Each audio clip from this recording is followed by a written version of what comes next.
નમસ્કાર વિદ્યાર્થી મિત્રો, આજે આપણે ધોરણ 7 માં વિષય હિન્દીમાં જે પાઠ 4 માં અભ્યાસ આપણે આના આગળના લેક્ચરમાં કર્યો હતો. એના અભ્યાસના પ્રશ્નોની ચર્ચા પણ થઈ ગઈ હતી. આજે આપણે પાઠ 4 ના સ્વાધ્યાયના પ્રશ્નોની ચર્ચા કરવાની છે અને ત્યાર પછી જે ભાષા સજ્જતામાં શું કહેવા માંગે છે એના વિશે આપણે આજે ચર્ચા કરવાની છે. તો દરેક વિદ્યાર્થી પોતાની પુસ્તકમાં ધ્યાન આપે. પુસ્તકમાં પાના નંબર 25 ઉપર પાઠ 4 નું જે સ્વાધ્યાય છે એ સ્વાધ્યાયમાં પહેલો પ્રશ્ન છે. प्रश्न 1 में कि अंदाज अपना अपना तो कहे छे कि कथनी और करनी में अंतर विषय पर अपने विचार लिखिए. तो मित्रों ऊपर पहला कही दीधुं छे कि अंदाज अपना अपना. तो आ प्रश्नना जवाब में दरेके पोताना विचारों में एम रजू करवानुं छे कि कथनी और करनी में अंतर ये विषय में આપણે શું કહેવા માંગીએ છીએ એના અનુસંધાનમાં આનો જવાબ આપણે લખી શકીએ. અહીંયા હું માનું એ પ્રમાણે कथनी और करनी में अंतर है, उससे मैं मानता हूँ कि कथनी और करनी में समानता रखने का काम वीरों और सज्जन लोगों का है.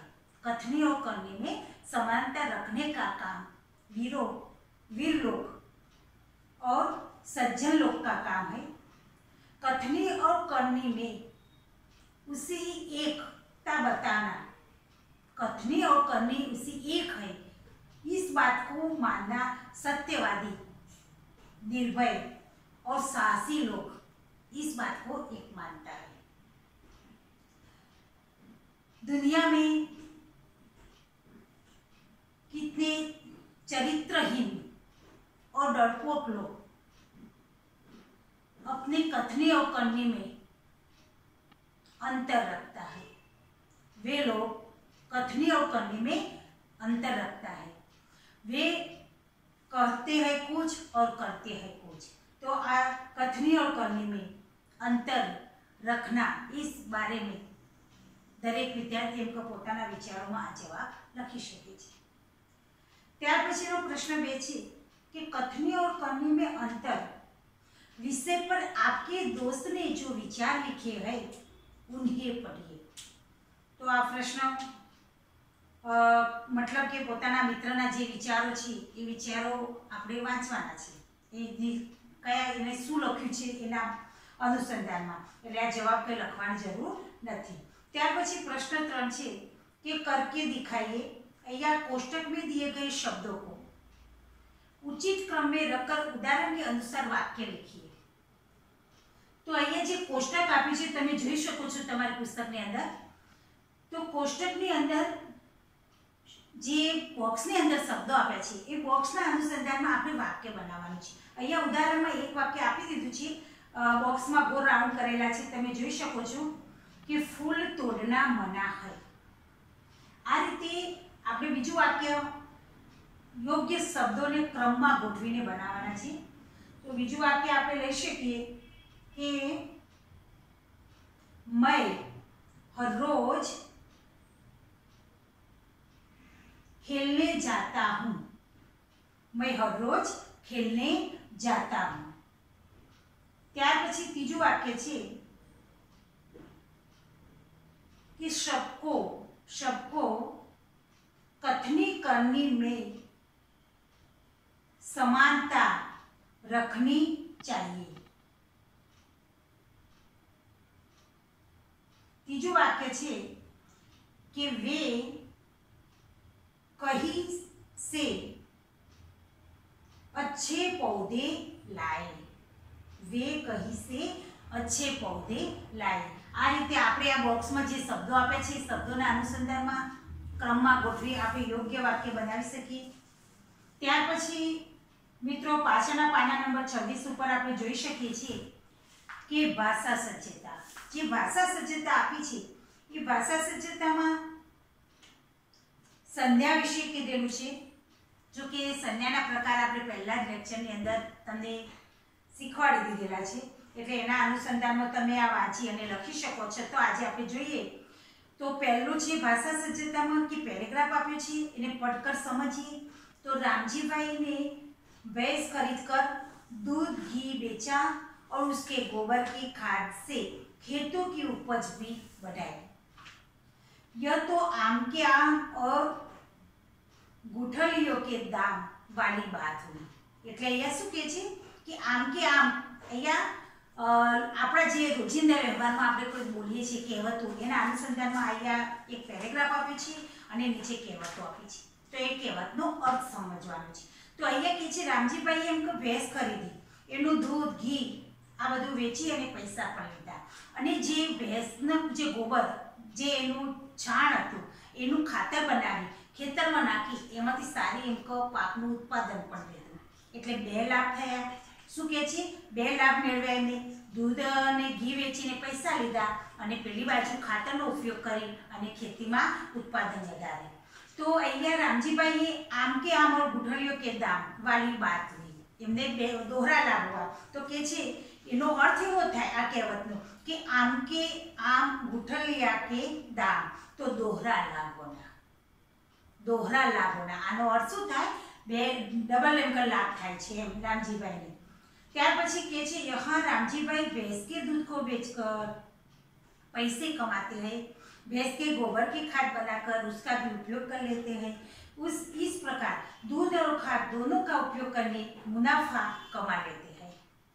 जैसे कि आम खाकर उसकी गुठलिया का भी उपयोग किया जाए। बराबर? એ કહે છે કે આમ આપણે કેરી ખાઈ અને એનો જે અંદરનો બીજ ગોટલો છે એનો પણ આપણે ઉપયોગ કરીએ છીએ। કંઈક આપણે જોઈએ છીએ દરેકને કે ગોટલી એમાંથી કાઢી શેકીએ છીએ, બાફીએ છીએ અને એને પણ ખાઈ શકીએ છીએ। तो आ रीते बे लाभ थाय छे। तो दोनों प्रकार से लाभ होने पर ये लोकहित कही छे। એટલે એમ કે આ જે કહેવત છે એ કહેવત કહેવામાં આવે છે। तो लोगों के अनुभव पर आधारित और बाद में समाज में रूढ़ हो गई है ऐसी बात को युक्ति को कहेवत कहते हैं। तो અહીંયા જે કહાવત આપી છે જે પહેલા આપણે પેરેગ્રાફમાં જોઈએ પ્રમાણે બીજી ઘણી કહેવતો આપી છે। તો નીચે આ કહેવતનો અર્થ પણ આપેલો છે કે પહેલી તો આપણે જે અહીંયા બતાવી તમને કે આમ કે આમ ગુઠલિયો કે દામ દોહરા લાભોના।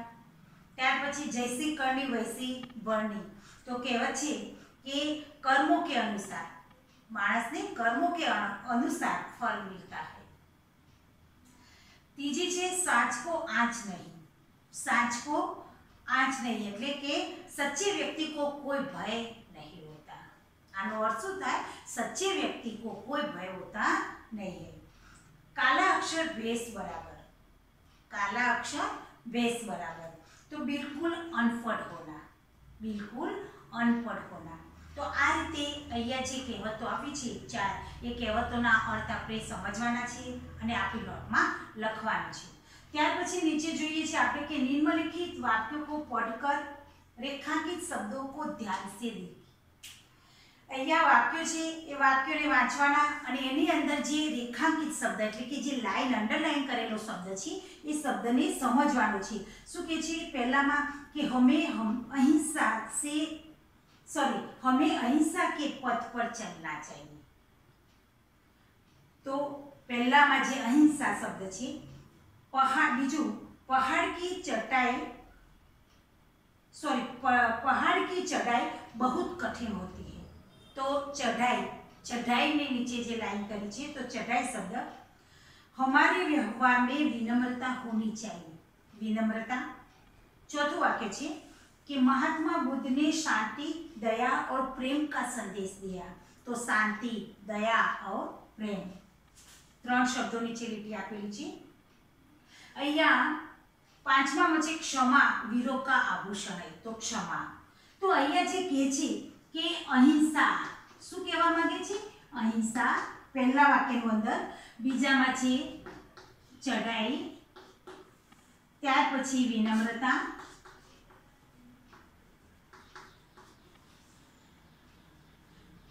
चौथु वाक्य में शांति, दया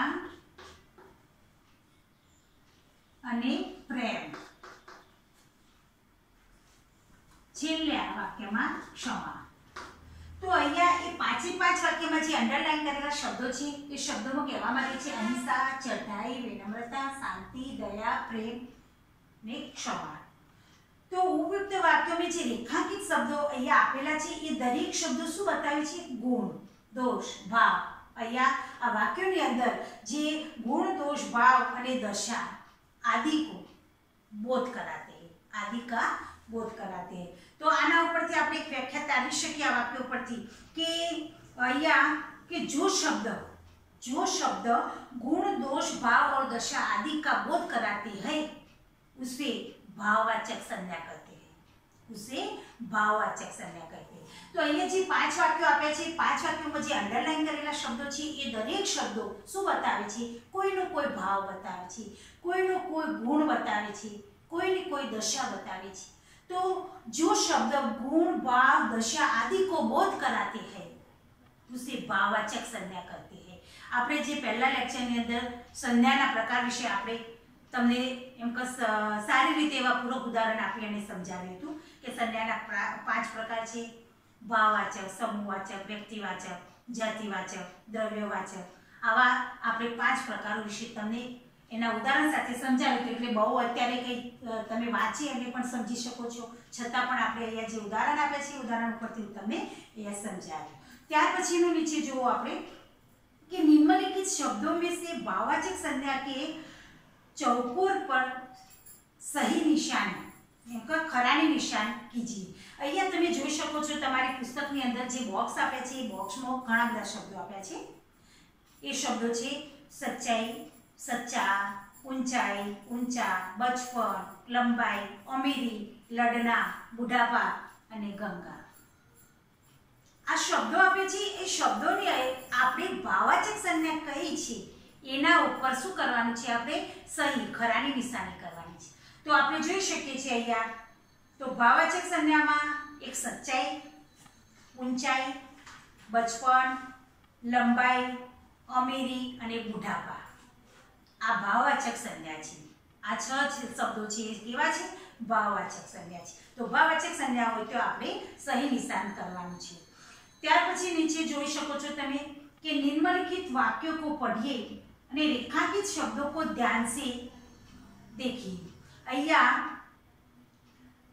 पहलू वाक्य છે कि रेलवे स्टेशन पर लोगों की भीड़ रहती है. तो पहला वाक्यની અંદર કયો શબ્દ રેખાંકિત છે? ભીડ. ત્યાર પછીનું બીજું વાક્ય શું કહે છે કે बच्चों की टोली होली खेलने निकली है.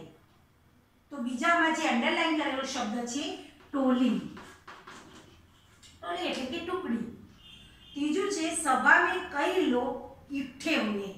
सभा में कई लोग इकट्ठे हुए. तो અહીંયા ત્રીજામાં છે અંડરલાઈન કરેલો શબ્દ સભા. તો અહીંયા જે ત્રણે ત્રણ વાક્યોમાં જે અંડરલાઈન કરેલા શબ્દો છે એ શબ્દો ભીડ, ટોલી અને સભા. તો આના ઉપરથી આપણે વિચારી શકીએ કે આ कई संज्ञा बतावे छे, कई संज्ञानो बोध करे छे. तो उपयुक्त वाक्य में जे रेखांकित शब्द छे जे भीड़, टोली अने सभा एक समूहवाचक संज्ञा छे. कई संज्ञा छे? समूहवाचक संज्ञा छे. तो अहींया आ रीते जे जातिवाचक भाववाचक अने समूहवाचक ए बे संज्ञाना प्रकारो अहींया आपेला छे. एने तमारे તમારી નોટબુકમાં લખવાનું છે. તો દરેક વિદ્યાર્થી આપણે જે આગળના સ્વાધ્યાયની ચર્ચા કરીએ સ્વાધ્યાયના બે પ્રશ્નો, બીજો પ્રશ્ન નથી લખવાનો, પહેલો અને પેલા ત્રીજા ત્રણ જે બોક્સ ઉપરથી વાક્યો બનાવવાના છે તે. ત્યાર પછી ભાષા સજ્જતામાં અહીંયા પેરેગ્રાફ લખવાની જરૂર નથી. પેરેગ્રાફને શાંતિથી વાંચવાનું છે. એના નીચે જે કહેવતો આપી છે એ જે કહાવત છે એ કહાવતના અર્થ સાથે સારા અક્ષરે આપણી નોટમાં લખવાના છે. ત્યાર પછી એના નીચે જે વાક્યો આપ્યા છે એ વાક્યો લખી અને પછી એના નીચે એની જે વ્યાખ્યા તારવી મેં તમને બતાવી અહીંયા કે જે ભાવવાચક સંજ્ઞા એના વિશે લખવાનું છે. એના નીચે જે ભાવવાચક સંજ્ઞાના જે બોક્સ આપેલા છે તમારે એનું સ્વાધ્યાય સ્વપ્રયત્ન કરવાનું છે. અહીંયા બતાવી દીધું મેં કે કઈ કઈ ભાવવાચક સંજ્ઞા છે એને ઓળખીને લખવાનું છે. એના પછી જે समूहवाचक संज्ञाना व्याख्या आप्या छे पेला उदाहरणों आप्या छे ए उदाहरणों 3 लखी अने एना नीचे समूहवाचक संज्ञाना शब्दो लखीने एने पण ओळखावाना छे. અહીં સુધી દરેક વિદ્યાર્થીએ પોતાની નોટની અંદર આ બતાવેલું તમામ લેસન કરવાનું છે અને તૈયાર કરવાનું છે.